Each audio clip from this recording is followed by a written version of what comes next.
समंदर पार बैठा एक ऐसा शख्स जिसने भारत की लोकतांत्रिक राजनीति में बड़े बड़े सूरमाओं के राजनीतिक करियर पर एक ऐसा दाग लगा दिया जो शायद कभी ना मिट पाए।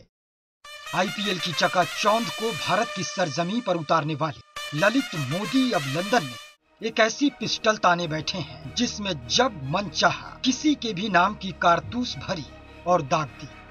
कभी आईपीएल के सहारे दुनिया भर में मशहूर हुआ ये शख्स, तो कभी आईपीएल में हुए भ्रष्टाचार से निशाने पर आया ये चेहरा अब सभी पर भारी पड़ रहा है।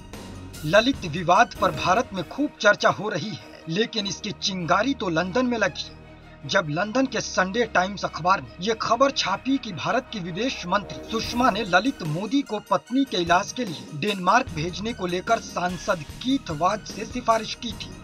इसके बाद लेबर पार्टी के सांसद कीथ वाज ने ही वीजा इमिग्रेशन विभाग की मुखिया सारा रैम्पसन को चिट्ठी लिखकर ललित मोदी के मसले को जल्द से जल्द निपटाने को कहा और अपनी चिट्ठियों में भारत की विदेश मंत्री सुषमा स्वराज का नाम लेकर दबाव भी बनाया।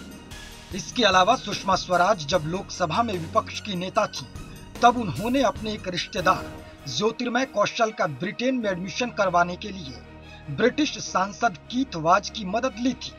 लंदन में उठी ये चिंगारी अब शोला बन चुकी थी।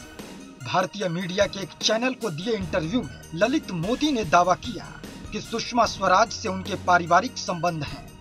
सुषमा स्वराज के पति स्वराज कौशल उनके कई केस लड़ते हैं। सुषमा और ललित के विवाद पर यहीं ब्रेक नहीं लगता। ललित ने कहा कि सुषमा की बेटी बांसुरी स्वराज उस टीम का हिस्सा थी जिसने हाई कोर्ट में ललित मोदी के पासपोर्ट का केस लड़ा और जीता भी। इस खबर के सुर्खियों में आते ही राजनीतिक गलियारों में उठापटक मच गई। तमाम राजनीतिक दलों ने विदेश मंत्री सुषमा स्वराज के खिलाफ मोर्चा खोल दिया। सड़कों पर प्रदर्शन शुरू हो गया। इस्तीफे की आवाज पूरे देश में गूंजने लगी।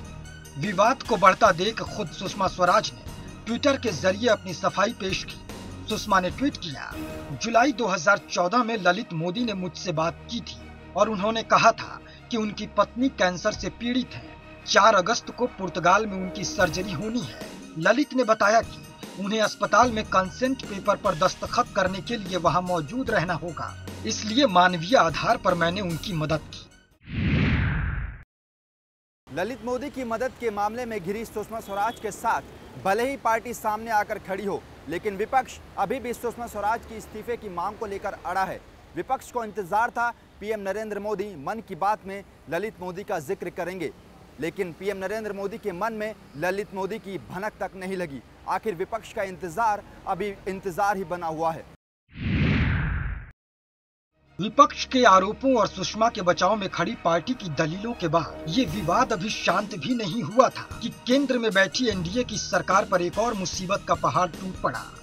ललित मोदी विवाद पर हंगामा मचने के बाद ललित मोदी के वकील महमूद अब्दी आए और उन्होंने सफाई देते हुए कहा कि ललित मोदी कोई भगौड़े नहीं है, उन्हें बेवजह ही बदनाम किया जा रहा है।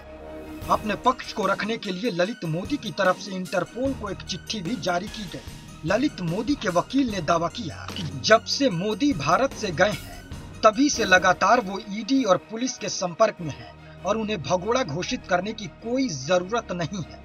इसके बाद अब्दी ने कुछ डॉक्यूमेंट जारी किए जो राजस्थान की मुख्यमंत्री वसुंधरा राजे के लिए मुसीबत का सबब बन गए। डॉक्यूमेंट्री में एक पत्र मिला जिसमें वसुंधरा ने ललित की मदद की बात की थी। इसके बाद इस कहानी में एंट्री होती है वसुंधरा राजे की।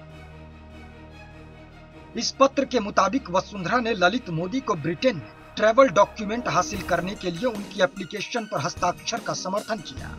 आखिर इस पत्र में ऐसा क्या था जिसने वसुंधरा राजे पर कई सवाल खड़े कर दिए, जरा देखते हैं। सिविल लाइंस 13 जयपुर राजस्थान भारत से मैं वसुंधरा राजे। मैं ये बयान ललित मोदी के लिए किसी भी इमिग्रेशन एप्लीकेशन के समर्थन में दे रही हूँ, लेकिन इसके लिए एक सख्त शर्त है कि इंडियन अथॉरिटीज को पता नहीं चलना चाहिए। हालांकि वसुंधरा राजे का ये भी कहना है कि वो ललित मोदी के परिवार को जानती है, लेकिन जिन दस्तावेजों की बात हो रही है उनके बारे में उन्हें कोई जानकारी नहीं है। इसके बाद तो जैसे भारतीय राजनीति की तमाम पार्टियों ने सरकार पर निशाना साधना शुरू कर दिया। जयपुर से लेकर दिल्ली तक सड़कों पर प्रदर्शन हुआ। आरोप लगा कि वसुंधरा राजधर्म निभा रही हैं या फिर राज्य धर्म। विपक्ष ने सुषमा के साथ अब राजे पर भी हमला तेज कर दिया था। पार्टी के भीतर भी राजे के पक्ष को लेकर दो धड़े बट गए, जिन सबके बीच वसुंधरा राजे ने बीजेपी अध्यक्ष अमित शाह से मुलाकात का वक्त मांगा, लेकिन शाह के वक्त न देने से ये सुगबुगाहट और तेज हो गई कि पार्टी राजे का समर्थन नहीं करेगी। लेकिन कुछ दिनों के बाद पार्टी ने आगे आकर राजे का बचाव किया। राज्य की सीएम के लिए पूरा विधायक दल एक साथ राजे के साथ खड़ा हो गया। इसके अलावा उन पर आरोप है कि आमेर कंस्ट्रक्शन कंपनी नाम की एक कंपनी ने साल 2006 में जयपुर से सटे आमेर में कई हवेलियां खरीदी और बाद में इसे आनंद हेरिटेज होटल ग्रुप में मिला दिया गया। ललित मोदी और उनकी पत्नी मीनल इस कंपनी के बोर्ड थे। ललित मोदी विवाद में वसुंधरा राजे का नाम सामने आने के बाद पार्टी की मुश्किलें लगातार बढ़ती गईं। बीजेपी को यह डर था कि कहीं इसका असर बिहार में होने वाले चुनाव पर न पड़े। वहीं वसुंधरा राजे ने साफ कर दिया कि वो इस्तीफा नहीं देंगी। उधर दूसरी तरफ राजस्थान बीजेपी की तरफ से राजे के समर्थन में कुछ दस्तावेज पेश किए जाते तो दिल्ली में बैठे विपक्ष उनके इस्तीफे की मांग लगातार तेज करता रहा। बीजेपी के दो बड़े नेताओं पर आरोप लगने के बाद सरकार अब कटघरे में खड़ी हो गई, लेकिन ललित मोदी की ट्विटर की चैन अब और लंबी होने लगी। अब बारी थी गांधी परिवार की। लंदन में बैठे ललित मोदी ने ट्वीट कर कहा कि गांधी परिवार के सदस्य भी उनसे मुलाकात कर चुके हैं। ललित ने कहा कि प्रियंका गांधी और उनके पति रॉबर्ट वाड्रा ने लंदन में उनसे अलग अलग मौकों पर मुलाकात की थी। ये मुलाकातें 2013 और 2014 में हुई थी। तब केंद्र में यूपीए की सरकार थी। अब तक बीजेपी को घेरने में लगी कांग्रेस खुद सवालों के घेरे में आ गई।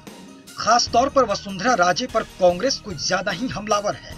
इस खुलासे के बाद भारत में सियासी जंग तेज हो गई। बीजेपी की तरफ से कहा जाने लगा कि कांग्रेस शुरू से ललित मोदी को बचा रही है। यूपीए सरकार ने उन पर कोई कार्रवाई नहीं की क्योंकि गांधी परिवार से भी उनकी नजदीकियां हैं। इस पूरे बवाल के बाद कांग्रेस ने कहा कि अगर राह चलते किसी से मुलाकात हो जाती है तो उसे हम किसी से संबंध के तौर पर नहीं देख सकते हैं। ललित मोदी ने ट्वीट्स के तोप कांग्रेस पर भी चलाए। पहले प्रियंका गांधी, रॉबर्ट वाड्रा, ऐसे में बीजेपी को मौका मिल गया कि वो कांग्रेस पर पलटवार करे। लेकिन सवाल यही था कि क्या यूपीए 2 सरकार ने ललित मोदी को देश से बाहर जाने में मदद की थी। ललित मोदी विवाद की आग में बीजेपी और कांग्रेस तो झुलस ही रही थी। अब इसकी लपटें नई नवेली आम आदमी पार्टी तक भी जा पहुंची। इस बार बारी थी आम आदमी पार्टी के नेता राहुल मेहरा की। ललित ने ट्वीट कर कहा कि राहुल ने मुझसे आईपीएल के दूसरे सीजन में सभी 8 स्टेडियम में फूड और बेवरेज सप्लाई करने के राइट्स मांगे थे। ललित मोदी ने अपने ट्वीट में उस चिट्ठी को भी अटैच किया है जो उन्हें राहुल मेहरा ने लिखी थी। राहुल मेहरा ने ललित मोदी को ये चिट्ठी अक्टूबर 2008 में लिखी थी। इस चिट्ठी में मेहरा ने न केवल ललित मोदी से साल 2003-04 के दौरान बने अपने गहरे रिश्ते का हवाला दिया, बल्कि राहुल मेहरा ने अपनी चिट्ठी में ललित मोदी की तारीफ करते हुए लिखा कि लाल फीताशाही और आपसी मतभेद के बावजूद आप में खेल के प्रति जुनून, दृढ़ संकल्प, प्रगतिवादी तेवर, प्रोफेशनलिज्म और गजब की स्किल है। इस खबर के बाद दिल्ली में साफ छवि बनाने के इरादे से सरकार बनाने वाली आम आदमी पार्टी पर संकट के बादल गहरा गए, जिसके बाद खुद आरोपों का जवाब देते हुए राहुल मेहरा ने ट्वीट में कहा कि ललित मोदी, आपसे मेरा कोई शिकवा नहीं है। मैंने हमेशा से आईपीएल के रूप में एक बढ़िया प्रोडक्ट के लिए आपका नाम लिया है, लेकिन अब ये भयानक रूप से गलत रास्ते पर। 2008 में आईपीएल शुरू ही हुआ था। शुक्र है कि हमें राइट्स नहीं मिले। उम्मीद है कि आप अभी और खुलासा करेंगे। जब आप क्रिकेट में नहीं थे तब बीसीसीआई को कोर्ट में ले गया था। सच्चाई का दावा करने वाली आम आदमी पार्टी के नेता राहुल मेहरा का नाम जब ललित मोदी ने लिया तो पार्टी ने राहुल के नाम से परहेज करना शुरू कर दिया। पार्टी के प्रवक्ता कुमार विश्वास ने यह तक कह दिया कि अगर राहुल मेहरा किसी प्रकार की कोई गलती किए हैं तो उन्हें उनकी सजा मिले। लेकिन पार्टी ने एक बात जाते जाते ये भी कह दिया कि राहुल मेहरा पार्टी में एक लीगल पद पर हैं। भारतीय राजनीति की तमाम पार्टियों के दिग्गजों को हिलाकर रख देने वाले ललित मोदी के पिटारे से अब क्रिकेट के दिग्गजों के नाम उजागर हुए। जी हाँ, अब बारी थी उस आईपीएल से जुड़े मसले की जिसके जन्मदाता खुद ललित मोदी ही हैं। ललित का ट्वीट बम इस बार टीम इंडिया के बल्लेबाज सुरेश रैना, ऑलराउंडर रविंद्र जडेजा और कैरेबियाई टीम के सदस्य रहे ड्वेन ब्रावो पर गिरा।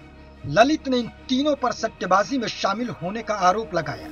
ललित ने ट्विटर पर उस चिट्ठी को भी पोस्ट किया जिसे उन्होंने आईसीसी के सीईओ डेविड रिचर्डसन को 20 जून 2013 को मेल किया था। इस मेल में लिखा था कि मुझे कुछ जानकारी मिली है जिसे मैं आप तक पहुंचा रहा हूं। इसके बाद आपको जो सही लगे आप करें। मुझे पता चला है कि रविंद्र जडेजा, सुरेश रैना और ड्वेन ब्रावो के रियल स्टेट टाइकून बाबा दीवान से नजदीकी संबंध है और बाबा दीवान बहुत बड़ा सट्टेबाज है। चौंकाने वाली बात यह है कि चिट्ठी में जिन तीनों प्लेयर्स के नाम है वो चेन्नई सुपर किंग्स की तरफ से खेलते हैं। इस चिट्ठी को जब आईसीसी ने बीसीसीआई के सामने रखा तो बीसीसीआई की मुश्किलें भी बढ़ गईं। हालांकि बीसीसीआई की तरफ से खिलाड़ियों को राहत की खबर मिली। बीसीसीआई सचिव अनुराग ठाकुर ने इस बाबत कहा कि शिकायत आईसीसी से हुई है तो कार्रवाई भी आईसीसी ही करेगी। अगर आईसीसी ने कोई एक्शन नहीं लिया है तो बीसीसीआई की तरफ से अभी इन खिलाड़ियों को क्लीन चिट है।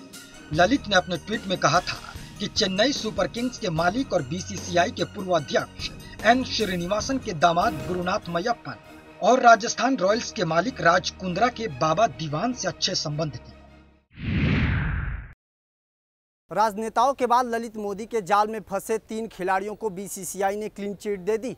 इस क्लीन चिट के साथ ही क्रिकेट के मैदान से जुड़े विवाद जल्द ही खत्म हो गए। लेकिन ललित मोदी के आरोपों का जवाब सुरेश रैना ने देते हुए कहा कि वो ललित मोदी पर कानूनी कार्रवाई करेंगे। वहीं इस पूरे मामले पर आईसीसी जांच कर रही है। अब देखना ये होगा कि ललित मोदी के दावे में कितनी सच्चाई है। ट्विटर पर एक चर्चित चेहरा बन चुके ललित मोदी ने इस बार ऐसे नामों को अपने निशाने पर लिया जिसने न केवल हाशिए पर खड़ी सरकार के भीतर बल्कि गांधी परिवार की सबसे ताकतवर महिला पर ही सवाल खड़े कर दिए। वरुण गांधी से मुलाकात कुछ साल पहले एक दोस्त के जरिए हुई थी। उस मुलाकात के दौरान मेरे दोस्त ने बताया था कि वरुण ने कहा कि वो सब कुछ ठीक करा देंगे। इसके लिए आंटी $60 मिलियन यानी करीब 375 करोड़ रुपए लेंगी। वरुण की ओर से सलाह दी गई थी कि आंटी यानी सोनिया गांधी से सब कुछ ठीक करने के लिए उनकी इटली वाली बहन से जाकर मिलूं। ललित मोदी ने यहाँ तक कह दिया कि उनके पास उस मुलाकात की सारी रिकॉर्डिंग भी है और इस ट्वीट के बाद बीजेपी और कांग्रेस एक दूसरे पर वार करने लगी। कोई वरुण पर निशाना साधता दिखा तो कोई यूपीए अध्यक्ष पर वार करता दिखा। इस सब के भीतर एक सच ये भी है कि दोनों गांधी परिवारों के बीच रिश्तों में कितनी कड़वाहट है। सरकार पर दबाव बढ़ता देख वरुण गांधी ने माना कि उनकी ललित मोदी से मुलाकात तो जरूर हुई थी लेकिन महज एक कॉमन फ्रेंड के नाते। उस मुलाकात से पहले और उस मुलाकात के बाद वो ललित मोदी से कभी नहीं मिले और पैसों को लेकर भी कभी कोई बात नहीं हुई। कांग्रेस की तरफ से आरोप लगा कि सुषमा स्वराज और वसुंधरा राजे के इस्तीफे की खबर से ध्यान भटकाने के लिए एनडीए सरकार ये सब करवा रही है। सरकार के तमाम बड़े नेताओं पर आरोप लगने की फहरिस्त अब लंबी होती जा रही है। वरुण गांधी की ललित मोदी से मुलाकात के चाहे जो मायने निकाले जा रहे हों, लेकिन विपक्ष को बैठे बिठाए मॉनसून सत्र में सरकार को घेरने का एक और मौका मिल गया है। सवाल यह है कि अब सरकार पार्टी पर लगे दागों को किस तरह से मिटाने की कोशिश करेगी। खुद पर लगे सभी आरोपों को पीछे छोड़ ललित मोदी नाम के शख्स ने अब इस विवाद में बीजेपी नेता सुधांशु मित्तल का नाम भी जोड़ दिया। ट्वीट के जरिए मीडिया में छाए ललित ने कहा कि वो आने वाले दिनों में मित्तल के फर्श से अर्श तक पहुंचने की कहानी का खुलासा करेंगे। इसके अलावा ललित ने हवाला कारोबारी विवेक नागपाल के साथ भी मित्तल के संबंध पर सवाल खड़े किए। ललित ने ट्वीट किया कि वो बीजेपी नेता सुधांशु मित्तल के फर्श से अर्श तक जाने की पूरी कहानी जानने के लिए अगले हफ्ते का इंतजार करें। उधर ललित के सवालों का मित्तल ने उसी के लहजे में जवाब देते हुए कहा कि ललित के पास काफी पैसा था तब भी आपका साम्राज्य असफल हो गया। आए दिन सामने आ रहे खुलासे और खुद को भगोड़ा साबित करने के बाद ललित ने खुद को विसिल ब्लोअर करार दे दिया। ललित की माने तो भगोड़ा नहीं है। हाशिए पर खड़ी सरकार को मानसून सत्र में घेरने और बिहार चुनाव का निवाला बीजेपी से छीनने का विपक्ष को बैठे बिठाए एक मुद्दा जरूर मिल गया। लेकिन सवाल यह है कि आखिर एक भगोड़े की बातों में कितनी सच्चाई है। लेकिन इतना तो जरूर है कि इन सब के बीच पार्टी के भीतर कुछ हलचल तो जरूर मची है। अब देखना होगा कि पार्टी अपने ऊपर लगे दागों को मिटाने के लिए कोई बड़ा फैसला लेती है या फिर नहीं।